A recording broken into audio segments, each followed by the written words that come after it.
Oh, that's my little Flower City engine. Um, I would think this tractor would be about 1907 or 8 because it's real primitive and I can't find anything like it. I got a 20 over in the shed, a Flower City 20. It's to be about 5 years newer than this, but it's altogether different. It's a lot heavier engine. Yeah, I think it to be an experimental tractor because you can see here where it threw the rod, they passed over top of the rod and it threw the rod again. There's a bulge in the patch. And back here, and there's a couple places on the other side, but I think it's thrown the rod 3 or 4 times. It's all beat up.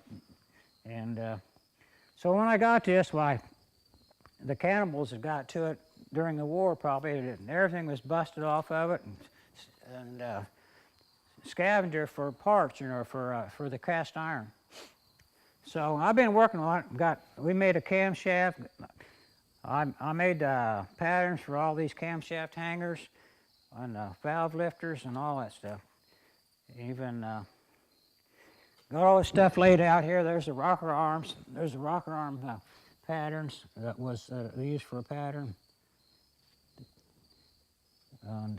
The lobes, we got these lobes. These are cast lobes. We put them on a CNC machine, and then they cleaned up real nice. They look pretty good, I think. This is the cylinder heads. I made my own pattern. The cylinder heads. This is what they're about ready to go to the machine shop, get the valves put in, the valves and guides and so forth. And here's my cylinder head pattern.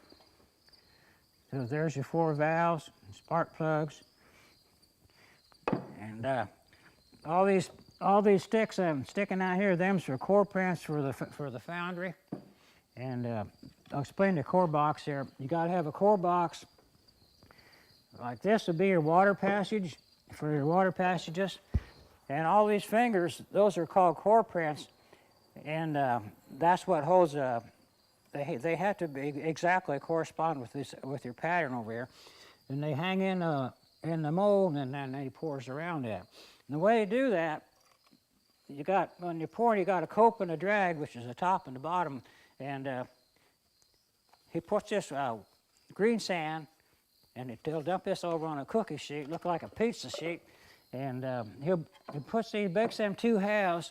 When they bake for 2 hours and they get done, it'll be hard as a rock. Then you take them out, and he'll glue them together, and then that's what hangs in there, and you pour all around it. So and then you have of course, and this is an overhead valve, so you got to have another core down here for your firing chamber. You got intakes and 2 exhausts, and then of course this is where your valves are going to end up coming down through here. And this is the bottom of the pattern, but it's a lot of work.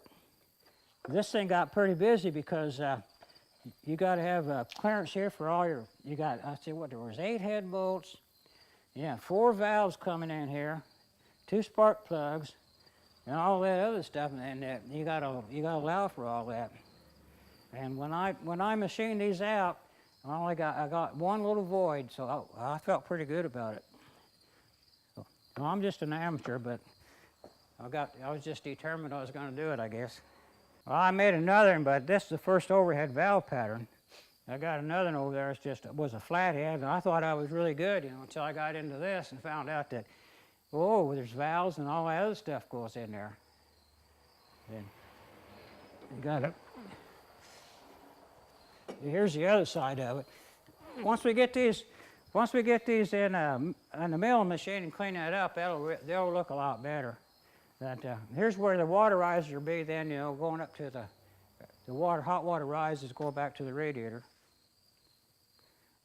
This sprocket here that goes down, dries the oil pump and the water pump, and this will dry the governor, and they'll have a place for the magneto. We let the shaft run wild there so we could mount the magneto out there later on. We don't know exactly how much room, where it's going to sit. We got to get clearance on that too. It all dries off the camshaft. There's nothing inside the engine but just the crankshaft. That one was in a magazine, a flat mode. He did a nice job on that. He called me a couple times about these He had to make a cylinder head for it too, and I just gave him some ideas, but you know, I had nothing to go by because I didn't have any. It's probably smaller than this. Look what that says down there. Can you get light on it? That's Haynes, you know, Kennard and Haynes that made the Flower Cities. I think this is an experimental tractor because see all them maker's marks on there? Them was on there. I highlighted some of them, but see it because it hangs down there on the axle and there's A's all over that thing. It's real early tractor. I don't think it's ever been painted. It's just it's got A2 and the other side's A1. This is A2. It's just a part number, I would say. See, it has the real narrow wheels. Everything's it's all bolted together. There's no rivets. I think it was just shop built. You see chisel marks all over it. I think it was just a shop built tractor and it was experimental. And then, of course, obviously, you know, with that engine, it wasn't too successful. Nobody's ever seen another one like it. It's in good shape for what we got. Sit out there on the prairie for, what, nearly 100 years. You know, I'm gonna start get in the shop this winter and start putting it back together.